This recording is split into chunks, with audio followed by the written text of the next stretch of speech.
Donc là, je m'apprêtais à faire le tirage du mois pour les béliers, où est-ce qu'il y aura des associations de cartes.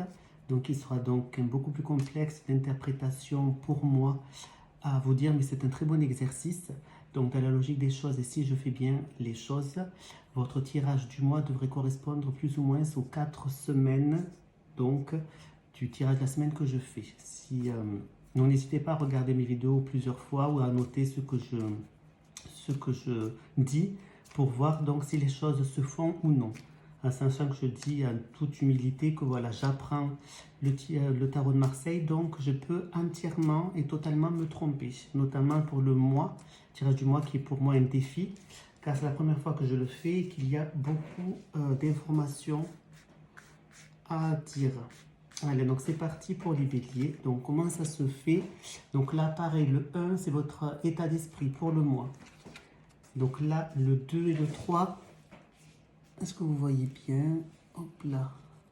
Donc le 2 et le 3, est-ce que vous voyez bien? Donc le 2 et le 3, c'est les relations affectives, familiales. Le 4 et le 5, donc ces cartes-là, donc c'est la situation professionnelle. Il faut que je lève un petit peu plus, non, il n'y aura pas cette place. Voilà. Ensuite, nous avons donc la carte 6 et la carte 7 qui correspondent au domaine matériel, donc les finances.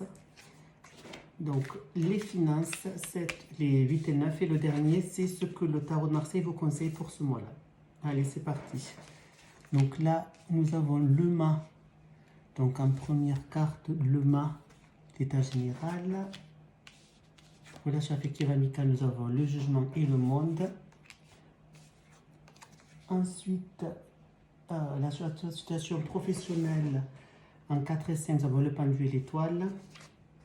Le 6 et le 7, le domaine matériel, les finances.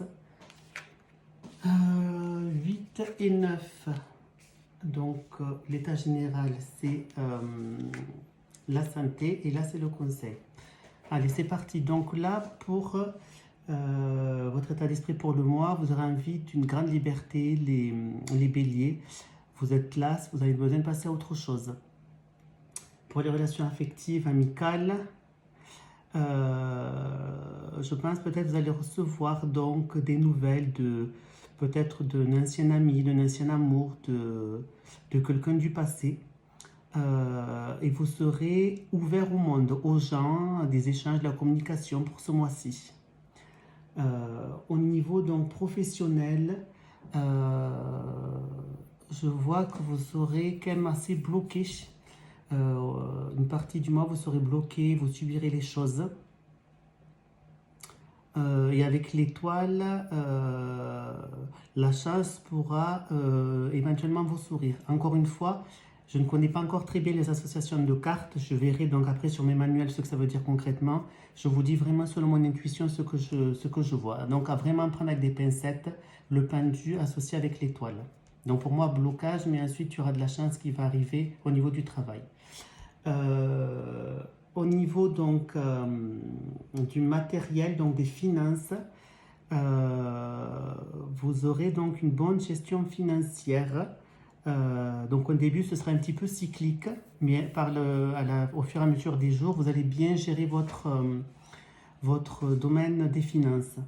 Au niveau donc de l'état de la santé, pour moi ça veut dire quand même une bonne vitalité, avec malgré tout du stress et de l'angoisse, du stress, un petit peu d'anxiété, tout ça. Et donc, le conseil du tarot, c'est, on vous conseille donc de prendre les choses avec du recul et avec une certaine sagesse pour avoir un mois rayonnant. Voilà ce que je vois pour les béliers.